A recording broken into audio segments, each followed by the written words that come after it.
Eu estava pensando sobre isso, como Deus fala ao nosso coração, né? Essa semana pedindo a Deus uma palavra, aí uma pessoa muito especial na minha vida me mandou uma mensagem, falou: filho, já era quase meia-noite, minha mãe não fica ligada nisso, esse horário, né, pelo menos. Ela mandou uma mensagem, falou: filho, sabe aquele negócio que eu te enviei? Deus acabou de... Até a voz dela tremia no áudio. Deus acabou de falar comigo, fala para ele pregar sobre isso. Eu falei, que poderoso. E eu realmente estava pedindo a Deus uma palavra, e sabe quando não vem nada, assim, eu falei, Jesus, o que eu vou pregar? Né? E hoje eu coloquei um abençoado para me ajudar, e ele fica em cima de mim, pastor, qual que é o tema da mensagem para fazer o banner? O Arthur perguntando, é o menor dos problemas isso, né? Mas eu falei, Deus, o que o Senhor quer falar? E aí ela me passou essa mensagem, acho que durante a semana, mais de uma meia-noite. E como Deus vai juntando, a gente tem que estar tão sensível. O Arthur fez o banner, para poder a gente colocar nas redes sociais o banner da ceia, né? do aviso do culto, não a questão da mensagem, porque eu não tinha ainda. Ele me passou, eu falei, filho, ficou o máximo. Aí ele falou, e o outro? Eu falei, o outro você vai colocar só o que você botou aí, em memória. E aí Deus me deu o tema da mensagem através do Arthur, sem nem saber. E eu quero falar sobre isso. É sobre o que Jesus ensinou. Ele disse que nós temos que fazer em memória dele. Quando ele fala sobre comer o pão e tomar o suco, não é no sentido literal, a gente não come um pedaço da carne de Jesus. Não é verdade? Porque, na verdade, depois da morte e ressurreição do Senhor, nós somos o corpo dele, amém? Cada pedacinho está aí distribuído. Fala com o seu vizinho aí, você é um pedacinho do corpo. É um pedacinho do corpo. Agora, ele vem e diz o seguinte, mas vocês vão continuar fazendo isso. Façam sempre em memória de mim. A igreja tem estabelecido a ceia uma vez ao mês, mas se nós quiséssemos ceiar todo dia, não teria problema nenhum, não tem uma regra, amém?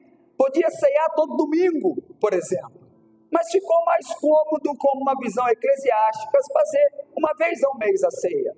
Mas na verdade, a gente tem que estar vivendo em memória de Jesus todo santo dia da nossa vida. Porque quando ele fala o seguinte, comam e bebam, isso é meu corpo, esse é meu sangue que é entregue por vocês, aquilo ali é uma mensagem muito mais poderosa do que comer um pedaço de pão e beber um suco. É uma mensagem que faz menção a tudo que a morte de Cristo significa para nós. E quando ele fala assim, comam e bebam em memória de mim, quer dizer o seguinte, lembrem-se todos os dias que vocês precisam do meu sacrifício. Quando ele estabelece a ceia como memorial, ele estava dizendo, a minha igreja precisa viver baseada nisso. Você lembra quando ele estava perguntando aos discípulos assim, o que dizem as pessoas que eu sou? Aí alguns disseram assim, olha, uns dizem que o Senhor é um dos profetas, uns dizem que é Elias. E aí ele vira e fala, mas e vocês o que acham? E aí Pedro, diante de uma inspiração do Espírito Santo, fala assim, olha, o Senhor é o Cristo, o Filho do Deus vivo. Aleluia! E aí Jesus ali libera uma palavra profética sobre Pedro, que até então não era conhecido como Pedro. Ele falou, tu és Petrus, tu és pedra, a partir de agora. E sobre esta afirmação, eu vou afirmar a minha igreja. Não estava dizendo que era sobre a vida de Pedro em si, mas sobre a afirmação que havia saído da boca de Pedro, que ele era o Cristo, o Filho do Deus vivo. E aí é muito profundo isso, porque o que significaria isso, ser o Cristo, Filho do Deus vivo? É o enviado, é o ungido que veio para resgatar todas as coisas. O Messias, o Messias esperado. E aí ele disse que a igreja dele estaria fundamentada nessa afirmação de que ele é o Messias enviado por Deus para salvar o mundo, toda a humanidade. E aí quando ele estabelece assim, então ele estava dizendo o seguinte: continuem trazendo à memória de vocês, dia após dia, o que significa a minha morte e a minha ressurreição. Sabe, alguém um dia disse o seguinte: eu me levanto todos os dias pensando na ressurreição de Cristo, porque Ele ressurgiu e Ele me deu o seu Espírito, e eu posso todas as coisas nele através disso. E eu durmo todos os dias pensando na sua morte, porque Ele me dá esperança através da sua morte, para que um dia eu esteja com Ele pelo resto da eternidade. Então quando Jesus ele diz, fazei isso em memória de mim, Ele estava dizendo, lembrem-se sempre do que eu fiz por vocês, porque traz algumas coisas, eu anotei pelo menos 3 aqui. O sacrifício de Cristo trouxe coisas que ninguém podia fazer. Olha o que está escrito em Atos capítulo 13. Eu não sei se a versão que está aí, Pedro, é ARC, mas se você puder, deixa na versão ARC. Atos capítulo 13, verso 38.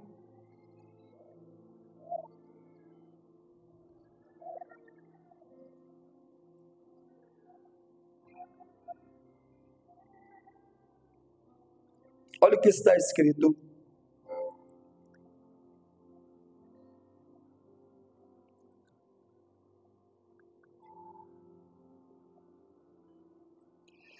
Diz assim: seja-vos, pois, notório, varões, irmãos, que por este se vos anuncia a remissão dos pecados.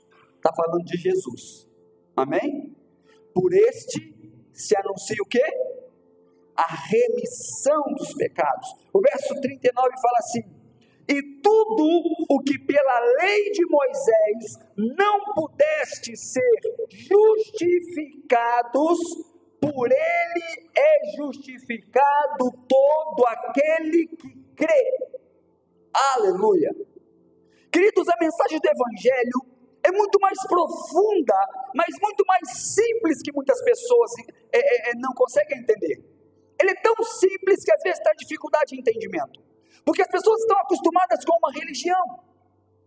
Agora vem o apóstolo dizendo na sua pregação o seguinte: seja notório que através de Cristo os pecados são redimidos, são perdoados, são anulados. E o mais forte de tudo é que ele continua dizendo o seguinte: e tudo o que pela lei de Moisés vocês não puderam serem justificados. O que significa o seguinte: havia uma lei e havia de ser cumprida, amém? Se cumprisse a lei, ok. Se não cumprisse, condenação. Olho por olho, dente por dente. Mas aí vem agora a palavra de Deus através da graça de Jesus dizendo que tudo aquilo pelo qual a lei veio e nós não conseguíamos cumprir, e ainda hoje não conseguimos, mesmo hoje, tendo o Espírito Santo dentro de nós, se fôssemos viver a lei, ou estando nela, nós não conseguiríamos cumprir com todos os seus requisitos. Não daria. E aí vem a Bíblia dizendo o seguinte: e tudo que pela lei de Moisés vocês não conseguiram serem justificados pelos seus próprios atos.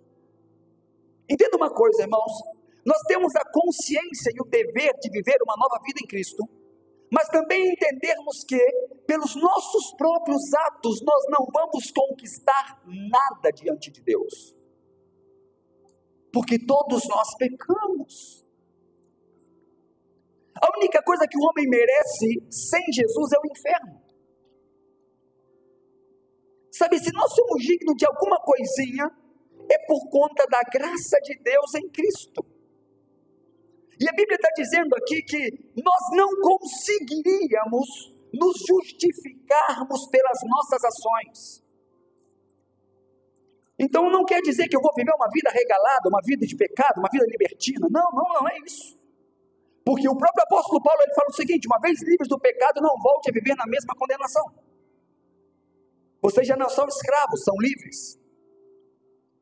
Então não estou dizendo que nós vamos viver uma vida pecaminosa por conta de que a graça de Jesus foi nos dada, não. Mas é para que você entenda que sem Cristo a gente nunca conseguiria justificação pelos próprios atos.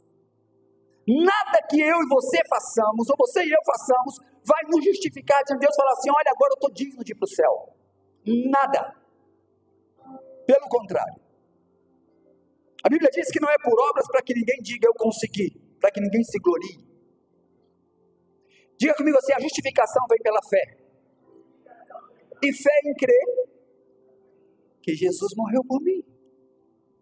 Aí o texto vai dizendo muito claro: por ele é justificado todo aquele que crê.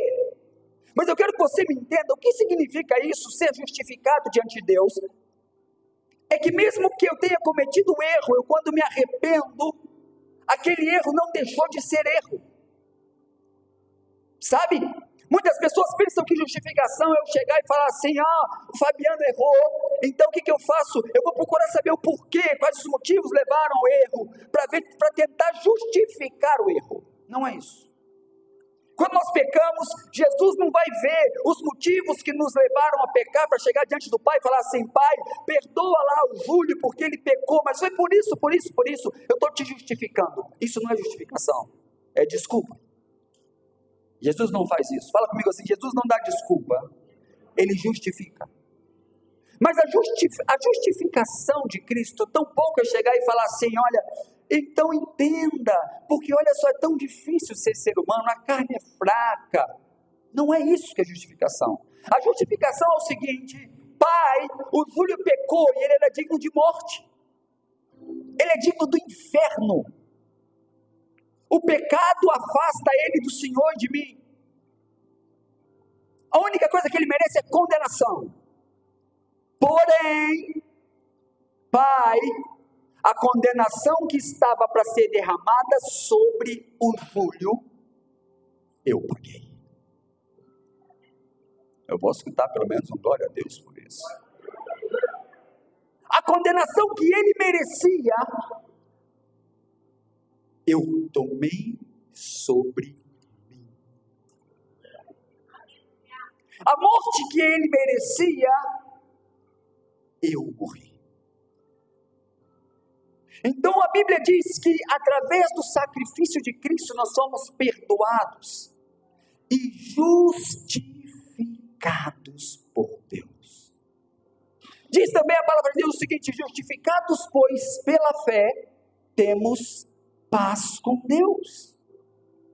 Mas sabe como a gente vive? A gente sempre vive vivendo de uma forma que é debaixo de condenação.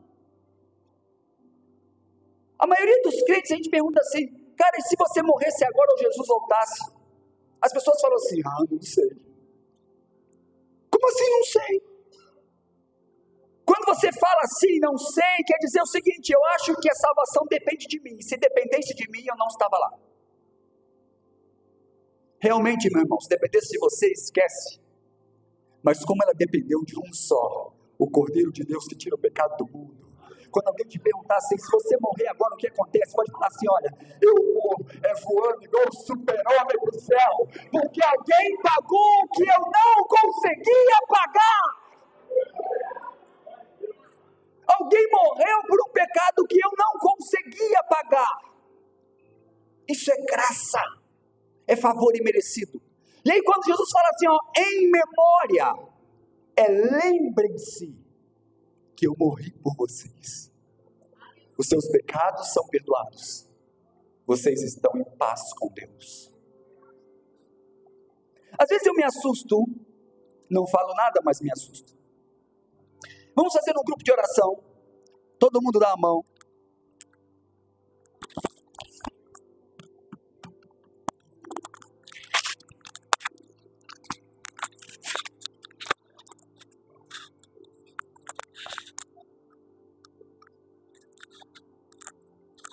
Hoje que eu fiz um esqueminha aqui, botei o microfone aqui, tá vendo? Ele fica me incomodando aqui, eu peguei uma xuxinha, cabeça para ser usada, né, irmãos? Porque esse microfonezinho aqui vai para o celular. Vamos lá. Até esqueci o que estava pregando. Me ajuda aí. Aí nós nos reunimos num ciclo de oração. Ele pede para alguém orar. A primeira coisa que a pessoa faz ao começar a orar: Senhor amado, poderoso, muito obrigado por estarmos aqui. Perdoa os meus pecados. Pastor, está errado fazer isso? Não. É humildade? Amém. Se for uma demonstração de humildade, que nós somos realmente falhos, muito falhos diante de Deus, amém. Mas se for por conta de uma vida que você vive debaixo de condenação, está errado. Quando os discípulos, fica ligado aqui por favor, quando os discípulos perguntaram assim, pediram, Senhor, o Senhor pode me ensinar a orar? Ele falou, é claro. E aí Jesus começa assim, Pai nosso que estás no céu, perdoa os nossos pecados. Não. Ele começa adorando a Deus, Pai nosso que estás no céu, santificado seja o teu nome, venha a nós o teu reino, seja feita a tua vontade assim na terra como no céu. Ele não começa pedindo perdão. Aí de repente alguém fala, mas é claro, pastor, Jesus era santo, por que ele ia começar pedindo perdão? Mas ele estava ensinando um modelo de oração para os seus discípulos, não era para ele mesmo. E ele começa então a oração agradecendo a Deus, adorando a Deus pela sua santidade, pedindo o reino de Deus sobre ele. E o que mais nos chama a atenção é que ele começa a orar assim, Pai nosso que estás no céu, santificado seja o teu nome, venha a nós o teu reino, seja feita a tua vontade, assim na terra como no céu. E logo depois de começar a sua oração engrandecendo, ele pede pão. O pão nosso de cada dia dá-nos hoje. E eu já falei isso aqui, e somente depois de pedir pão que ele pede, ensina a pedir perdão. Aí ele vem e fala, perdoa as nossas dívidas. A mentalidade de alguém que nasceu de novo em Cristo Jesus e sabe o poder do sacrifício dele, é a seguinte, eu estou em paz com Deus. Justificado, pois, pela fé no que Jesus fez por mim, eu estou em paz com Deus. Então eu não preciso orar, já começar orando, Senhor, tem misericórdia de mim, não, porque eu estou em paz com Deus. Quando Deus fala acerca de você no céu, que está nele, se você estiver ligado com Jesus, tudo isso é para você. Se você não estiver ligado ainda, é hora de você vir para Jesus. Porque essas promessas são para aqueles que estão em Cristo, que aceitaram o seu sacrifício. Então, se você aceitou o sacrifício de Cristo sobre a sua vida, ao começar a orar, sabe o que você tem que falar? Senhor, muito obrigado, porque eu estou em paz com Deus. Não por conta das minhas ações, por conta do sacrifício dele. Por que a Bíblia diz, entrai pelos seus átrios com ações de graças? Comece agradecendo, porque você tem motivos de sobra para agradecer. Alguém morreu no seu lugar e pagou os seus pecados. Quando João viu Jesus, ele não disse assim, eis aí o Cordeiro que perdoa alguns pecados. Não, ele fala assim, eis o Cordeiro de Deus que tira o pecado do mundo. Mas eu nunca vi, os crentes andam mais em condenação que os ímpios. Os crentes andam cabisbaixos, em condenação o tempo inteiro. Tem áreas da sua vida que você precisa vencer, vamos lá, vamos vencer, peça ajuda, oração. Ore mais, busque mais, leia a Bíblia, você vai vencer em nome de Jesus. Mas a ideia é, eu estou em paz com Deus. Quando Deus olha do céu para você, o único pensamento que vem no coração dele é o seguinte, este é o meu filho amado em quem me comprazo. Porque quando ele olha para mim e para você, ele não vê simplesmente o Júlio, alguém perfeito que não falha. Ele vê o sangue de Jesus sobre o Júlio. E é isso que traz complacência ao coração dele, é isso que faz com que ele fale, esse é meu filho amado em quem me comprazo. Ele te ama tanto, mas tanto, mas tanto, que Jesus morreu para que você vivesse em paz com Deus. Sabe, o sacrifício de Cristo nos trouxe perdão. Abra sua Bíblia comigo, Isaías capítulo 53, versículo 6.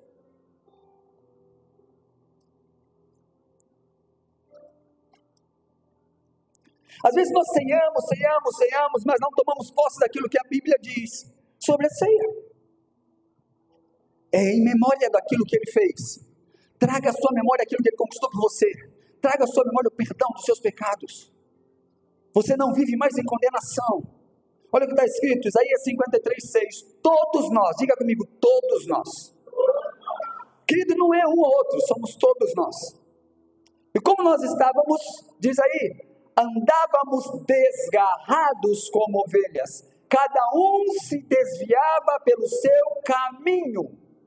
Mas, que maravilha.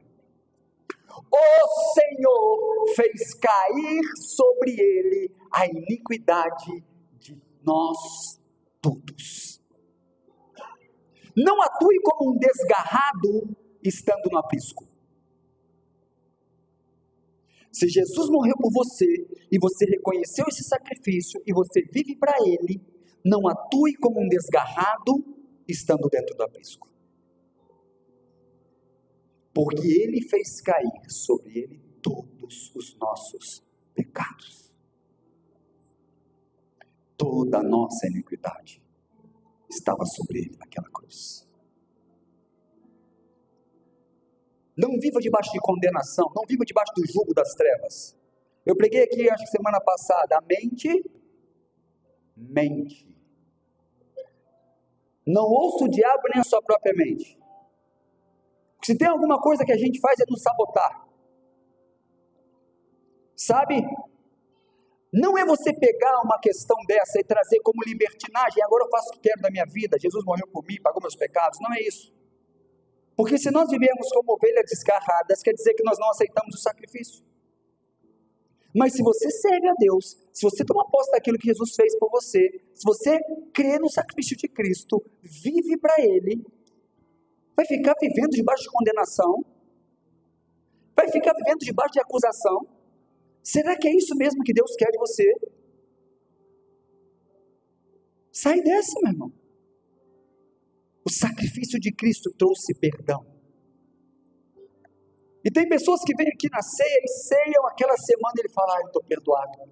Como se o ato de comer o pão, beber o vinho, ia trazer perdão sobre ele. Não, só vai fazer memória do que Jesus já conquistou para você. Então viver debaixo de perdão e da graça de Deus são todos os dias da nossa vida. Pastor, eu não consigo, então ceia todo dia. Lembre-se do sacrifício todos os dias. Quando o diabo vier te condenar, fala para ele, olha, lembre-se do sangue da cruz. O sacrifício foi ele pagou por mim, ele me deu a oportunidade de ir para o céu, mesmo sendo alguém imperfeito, mesmo sendo alguém que não consegue pagar pelos seus próprios pecados, mesmo sendo alguém que não consegue cumprir a lei e todos os seus requisitos. Foi para isso que Jesus veio. Amém? Romanos capítulo 8, verso 1, é um texto tão conhecido da Bíblia. Quero que você leia comigo.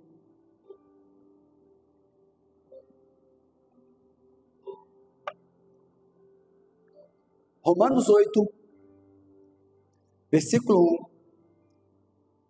Diz assim, portanto, agora nenhuma condenação há para os que estão em Cristo Jesus, porque não andam segundo a carne, mas segundo ao Espírito. Eu não sei se você sabe, quantos aqui sabem, você sabia o que significa no grego a palavra nenhuma? Alguém sabe aqui? Do grego? Nenhuma.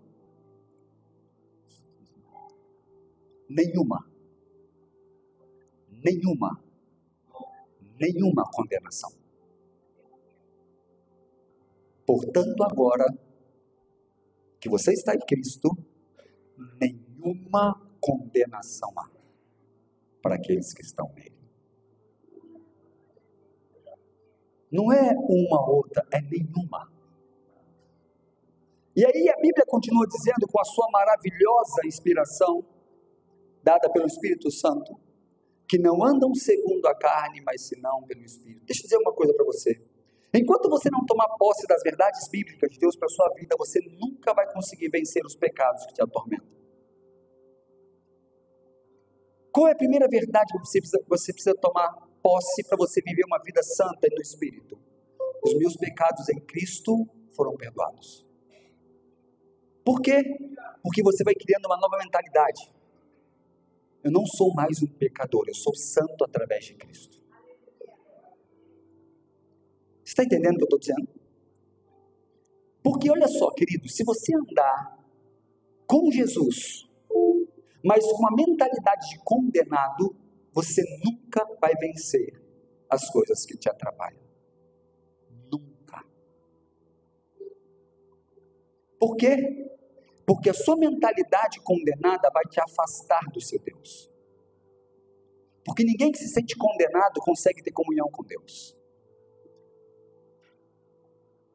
Ainda mais intimidade profunda. Mas se você entende que uma vez justificado pela fé naquilo que Jesus fez por nós estamos em paz com Deus, você consegue se relacionar muito bem com Ele, porque você tem paz com Ele. Você não vai diante dele pensando assim, meu Deus, eu estou indo aqui orar, mas eu já sei que Ele vai me rejeitar. Não. Deixa eu dizer uma coisa. Além disso que eu estou falando, quando você recebeu a Jesus, você ganhou um pai.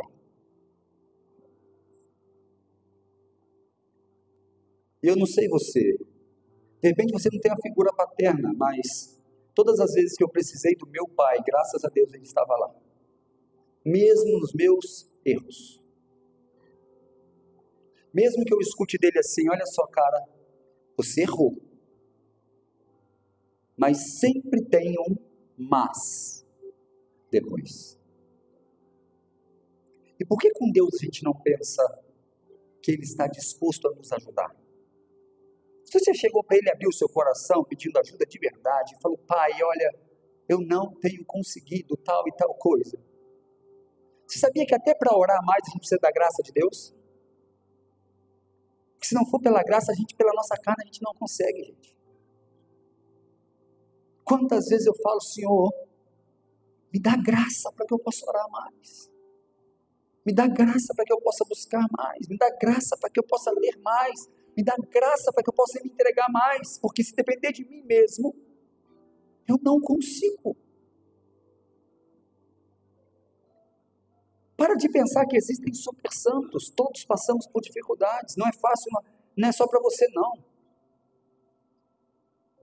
Você acha que quando eu pego a Bíblia para ler, a minha mente não fica, você vai ler agora, você não está cansado, né? Fica, o diabo também tenta parar. Mas aí a questão é, eu vou me deixar vencer ou eu vou vencer no poder do nome de Jesus? A questão é, eu vou falar, não, eu vou ler ponto final, preciso ouvir Deus. Essa é a única diferença. Uns se entregam, outros não. Mas tentados a não fazer, todos somos. Porque às vezes você olha para a vida de um pastor e pensa assim, esse daí está assim com o cara lá de cima, né? A gente tenta. Mas às vezes a gente está passando por problemas maiores que os seus e você nem sabe. Somos seres humanos como qualquer outro.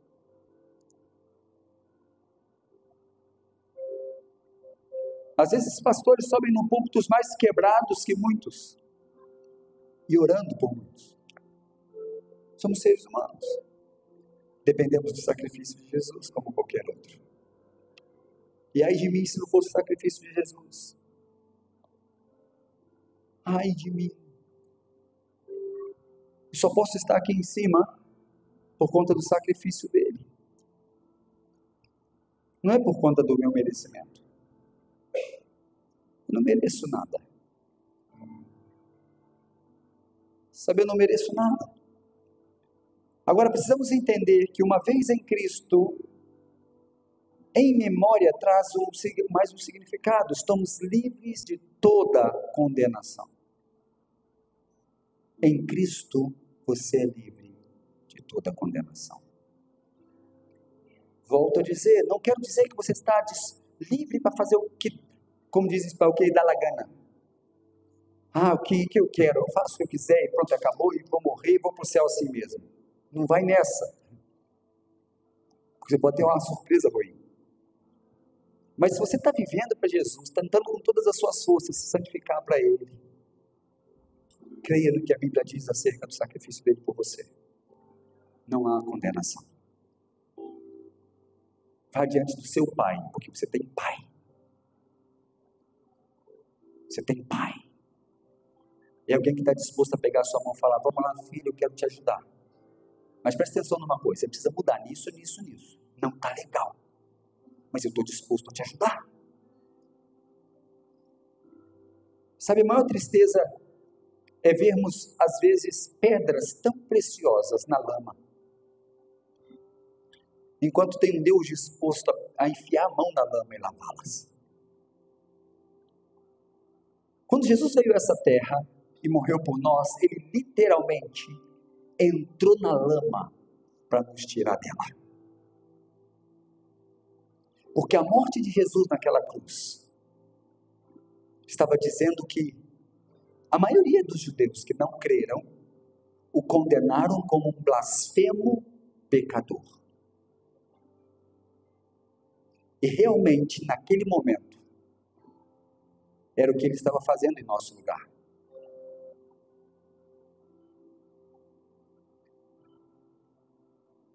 Se você parar para olhar o Novo Testamento, eu escutei isso de alguém e nunca mais esqueci.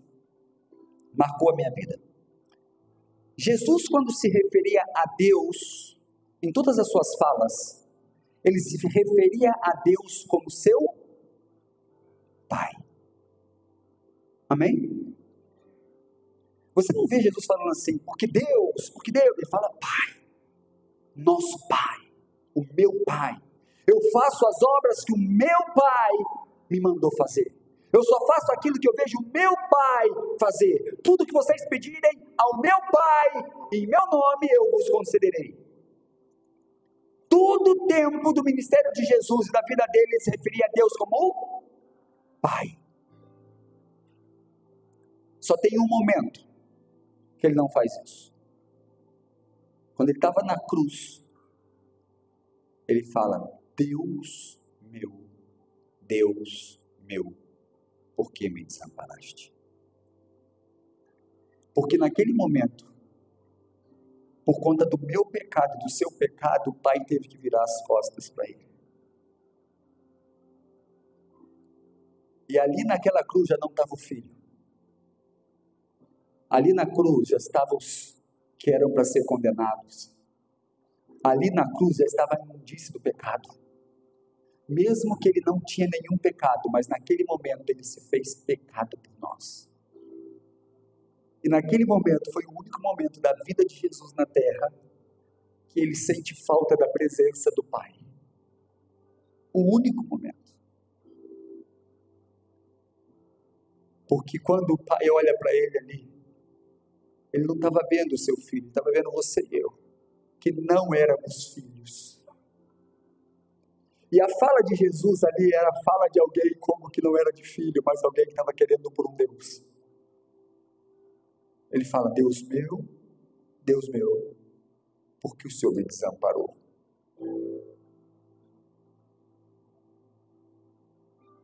Ele deixa de ser chamado filho, para que nós pudéssemos ser chamados filhos. E a gente vai continuar vivendo como escravos. A gente vai continuar vivendo como escravos, sendo que Ele nos fez filhos. Querido, entenda uma coisa: o sacrifício de Cristo nos deu a oportunidade de sermos feitos filhos de Deus. Filhos como Jesus. Ele fez isso por nós. E fez muito mais. Isaías 53, verso 4, diz que certamente Ele levou sobre si todas as nossas dores. Pode colocar o texto para mim. Isaías 53, 4. E todas as nossas enfermidades Ele tomou sobre si.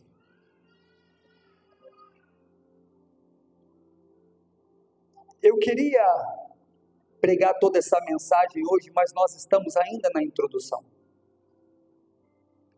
Mas no domingo que vem eu vou terminar essa mensagem em memória.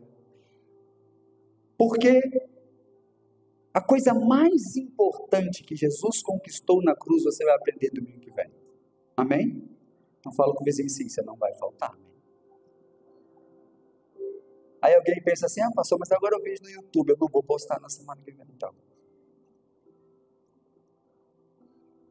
Preste atenção, através das pisaduras de Jesus que aconteceu. Verdadeiramente Ele tomou sobre si as nossas enfermidades e as nossas dores levou sobre si, e nós o reputávamos por aflito, ferido de Deus e oprimido. Deus o feriu para não nos ferir. Eu já contei aqui também uma história de que o pai chegou e falou para o filho dele o seguinte: olha só, eles tinham um vizinho que tinha um pé de maçã, uma macieira linda, e o filho dele passava do meio da cerca e pegava as frutas do vizinho sem pedir. Aí um dia ele vira para o filho e fala assim: meu filho, presta atenção numa coisa, a próxima vez que você fizer isso, eu vou te dar uma coça de chicote. E uns dias o menino continuou em santidade, sem pegar nas maçãs. Mas uma bela manhã ele estava passando ali, ele olhou para aquele pé de maçã e ele falou: meu Deus, que linda essa maçã, não vou aguentar. Ele se mete entre os arames e vai lá e pega a maçã. Só que ele não percebeu que o pai estava de longe vendo. E quando ele chega, já com a boca limpa, para nem ter resquício do pecado, o pai fala com ele: você tem alguma coisa para me contar? Ele fala: não, está tudo bem. Ele disse: você pensa que eu não te vi fazendo aquilo que eu falei para você não fazer? Eu vi que você foi lá na casa do vizinho e roubou maçã. Eu falei: o que iria acontecer com você? E ele foi e pegou o chicote. E aquele menino começou a chorar desesperadamente, pedindo: por favor, pai, não faça isso, não vou fazer mais, eu prometo, por favor, por favor, por favor, por favor. E aquele pai disse o seguinte: meu filho, as ações têm consequências. E existem ações que infelizmente não vai ter como mudar. Tem uma paga. Exemplo: o salário do pecado é a morte.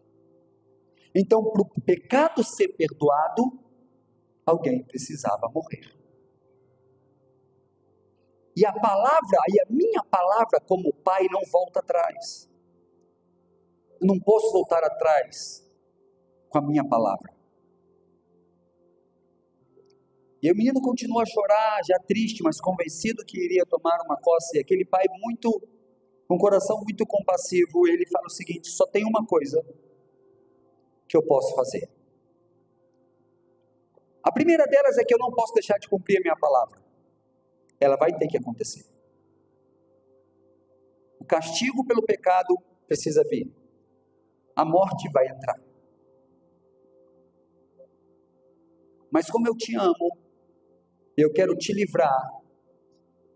O pai pega aquele chicote, dá na mão do filho e fala assim: você vai me chicotear, porque alguém vai ter que pagar pelo seu erro. Isso não é só uma pré-figura daquilo que Jesus fez por nós. A gente tinha que morrer. Mas o pai pega o chicote e ele mesmo sofre as chicotadas no nosso lugar, pelos nossos erros. Esse é o sacrifício de Jesus.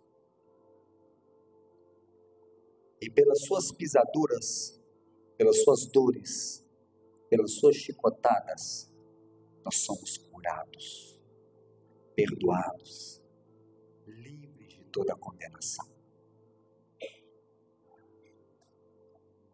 Muitas pessoas, quando vão pedir a cura diante de Deus, ou qualquer que seja o milagre, vão implorando como se Ele não quisesse fazer. Deixa eu dizer uma coisa para você: Ele só não vai querer fazer aquilo que é contrário à palavra dEle. Aí isso esquece. Está pedindo algo injusto, esquece que Ele não vai fazer. Pastor, isso acontece? Acontece. Teve uns momentos na família Viva, isso bem antes, muitos anos atrás, que todo Todo culto se orava pelos pedidos de oração. Aí nós, pastores, recebemos uma mensagem do bispo: eu quero que todos os pedidos de oração, antes que você ore, leia. Porque numa dessas, uma pessoa colocou um pedido lá, e quando a pessoa que ia orar foi ler, o pedido era: eu queria que o irmão da fulana, o marido da fulana, se separasse dela para casar comigo.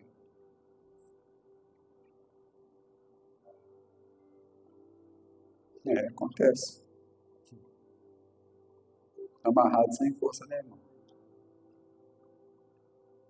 Aí o bispo, depois daquele dia, falou: leiam antes de orar, porque às vezes está liberando uma bênção sobre uma coisa que é totalmente contrária à palavra de Deus. Então aquilo que é contrário, só um exemplo forte para você entender, aquilo que é contrário, não sei se era uma irmã, tá? De repente era um visitante da igreja, por favor, me entenda. Amém? Uma pessoa sem conhecimento bíblico.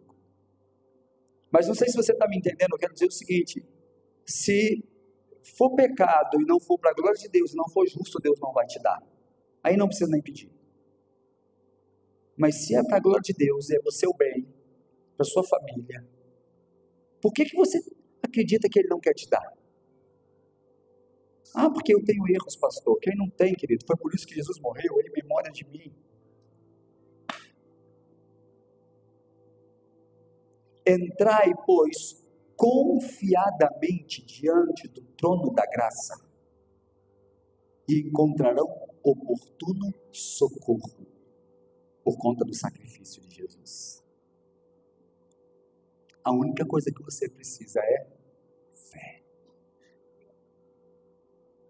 Pai, o Senhor pagou pela minha cura.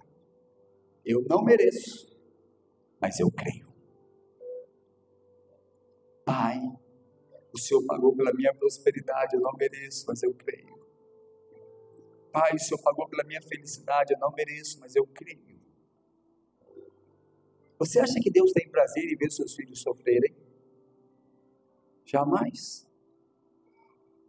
Faça a sua parte e deixa que a parte dele faz, ele sabe fazer muito bem. Isaías 53, verso 5 fala assim: o castigo que nos traz a paz estava sobre ele. Não sei se você pegou a palavra, mas coloque-se de pé em nome de Jesus. Domingo que vem eu vou terminar de pregar em memória, porque a parte mais forte ficou para domingo que vem. Se eu posso dizer assim, né? Porque tudo é tão lindo e tão forte. Gente, nós vamos viver como pessoas que não receberam a graça e o sacrifício de Jesus. Vivamos como dignos da graça de Deus, não pelos nossos próprios atos, mas porque Jesus pagou o preço por nós. Quando nós achamos que Ele não pode nos perdoar, nós estamos dizendo o seguinte: o sacrifício dele não valeu nada. É como eu disse, não volte à escravidão uma vez que você é livre. Sim, nós temos que lutar contra o pecado, com todas as forças. Temos que buscar a Deus todos os dias, temos que ler a palavra de Deus todos os dias, nós precisamos muito dele. Mas não viva como um pecador quando você foi justificado. Não viva como um condenado quando já não há nenhuma condenação. Não viva como alguém que está separado de Deus, se a palavra dele disse: nada poderá me separar do amor de Deus que está em Cristo Jesus. Nada é nada. Nada é nada.